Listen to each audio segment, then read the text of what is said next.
जब बछड़ू साढ़ हो जा फगुनी बयार बहुत अरे कि मन करे छोड़ दी के करे के दिया गाँवे आई कि होलिया में जीजू रह तारे पागल आगल कारे गोलुआ ए शुभम बाबा धारी तो हटाई ना बन का गिदर जाएगा किधर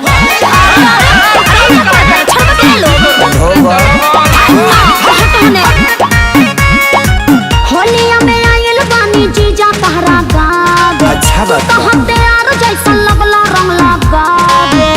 अब आप जीजू थोड़ा रहम कीजिए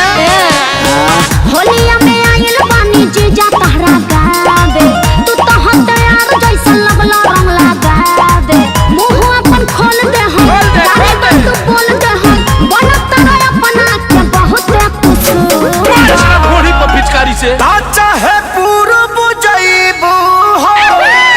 चाहे पश्चिम जइबू हो भले चली जइबू साली हमार उतर हो तोहर होलिया में रंगब जा कबूतर हो सुना फागुनी बयरिया से हमारा शरीरिया के हाड़ का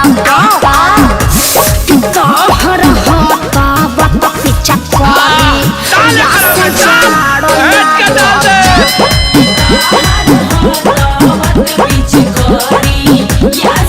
अरे सुमना डिजिटल बहिर कराए करके अरे फिर चालू हो गइल लो मनाली से गइल बनी ए साली में तनियावा आइलो फिचा करिया के भोग लगा ना होलिया में काम करो पड़ाई देवा दीदिया गावे आई छोड़ाई देवा छोड़ दे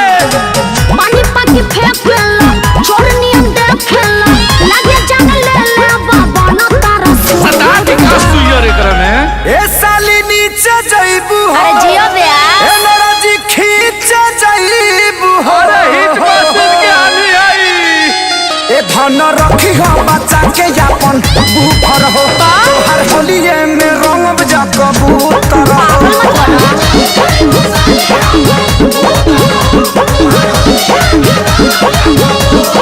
अरे होलिया क्या मुरचा छोड़ा बतानी आवा छोड़ा दी एक कवन हिताई निभावा तानिए जीजा एक कवन हिताई निभावा समझा लो इनका जीजा ना तो ठीक ना होई मसाला का बीच में खड़ा देखिए विवेक जी ठीक नहीं कर रहे हैं अरे काय शुभम सोना जी सती सखिया खोदब जकानी अरे जियो छोटू रावत जवाब नहीं खाता है करे जाहो तोहरे पवनाज कि फगुआ दिल खोली के खेला अरे खेली भैया टेंशन मत लो जाना तानी न सब हपारा पारी जीजा जी गजन को के छोड़बा अखिलेश के सारी पेनाल्टी मार दे जा ओहो गड़ी किसमिस खाए घरे अपन चल जाए जाने बजाई जाते जग के हो भले पूरब जइबू हो चाहे पश्चिम जइबू हो अरे दक्षिण टोली में चोली रंगावती है भैया भले चली जइबू ए साली उतर हो हर होलिए में रंगब जा कबूतर हो जीवन का